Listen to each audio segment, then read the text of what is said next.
morning. Today we are going to tackle Turkish Get-Ups.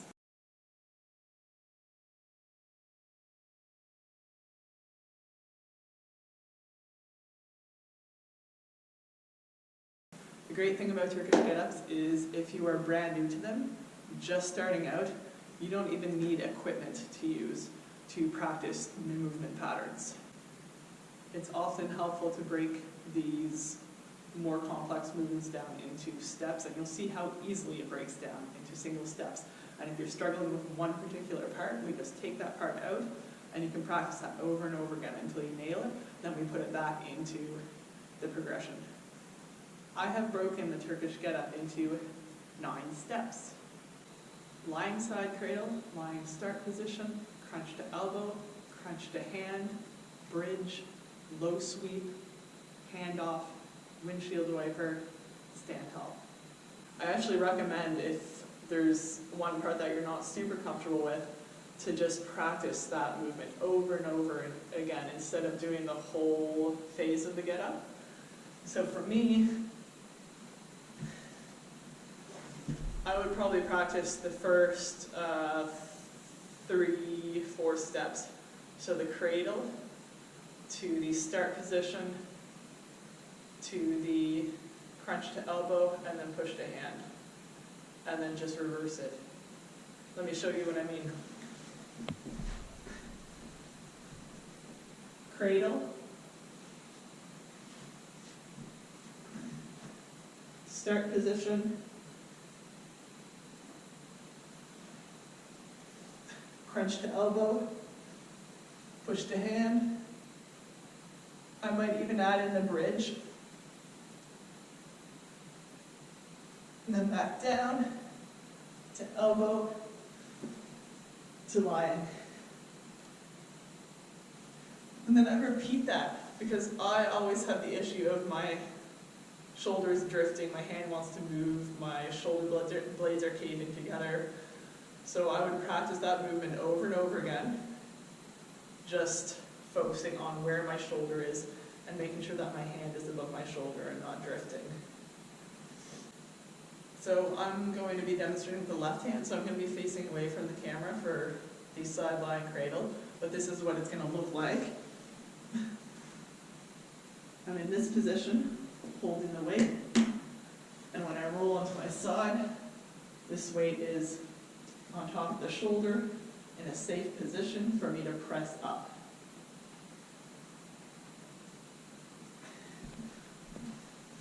Okay. I'm going to do it on my left side. Start in the side lying cradle.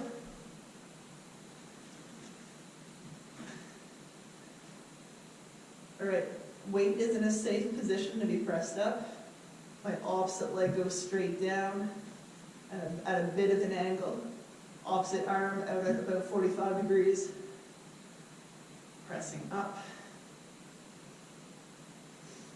From here, we're going to do a bit of a crunch. We're not crunching straight up, we're crunching a bit off to the side so that we're leaving our weight on this elbow.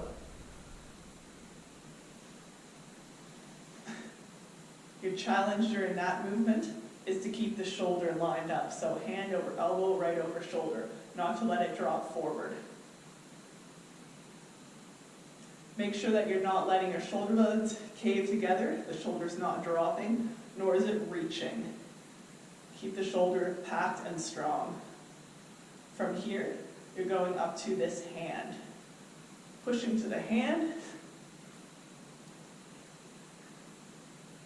Now we're going into a bridge, so push with that right foot into the floor, raise into the bridge, and then your low sweep.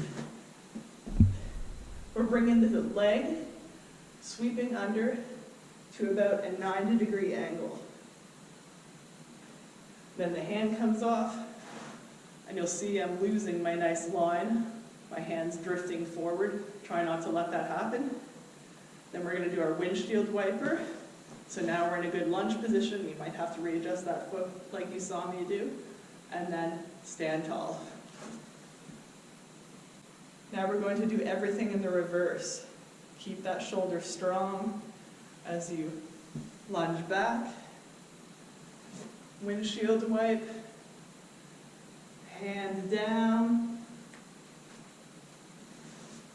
strong bridge, bum to the floor, elbow down, and lie.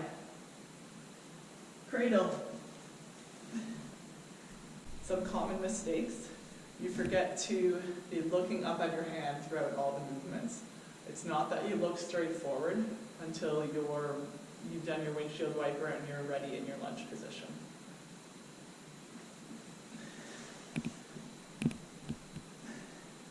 I'm looking up at the kettlebell. Still looking up at the kettlebell. Looking up. Looking up. Looking up. Now looking forward. Back into the lunge. Windshield wiper, looking up at the kettlebell.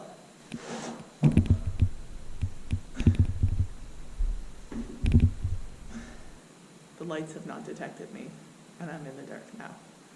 I'm gonna go turn them back on. Another common mistake is losing your nice straight elbow. You don't want your elbow to be buckling during the movement. Don't want this to be happening. Keep that elbow straight, locked out at all times. I actually recommend, if there's one part that you're not super comfortable with, to just practice that movement over and over again instead of doing the whole phase of the get up. So for me, I would probably practice the first 3-4 steps.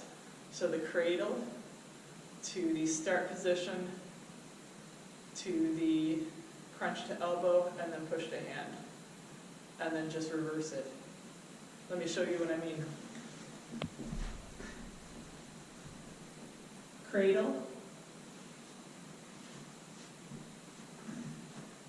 start position, crunch to elbow, push to hand. I might even add in the bridge. And then back down to elbow to lying. And then I repeat that because I always have the issue of my shoulders drifting, my hand wants to move, my shoulder blades are caving together. So I would practice that movement over and over again, just focusing on where my shoulder is and making sure that my hand is above my shoulder and not drifting.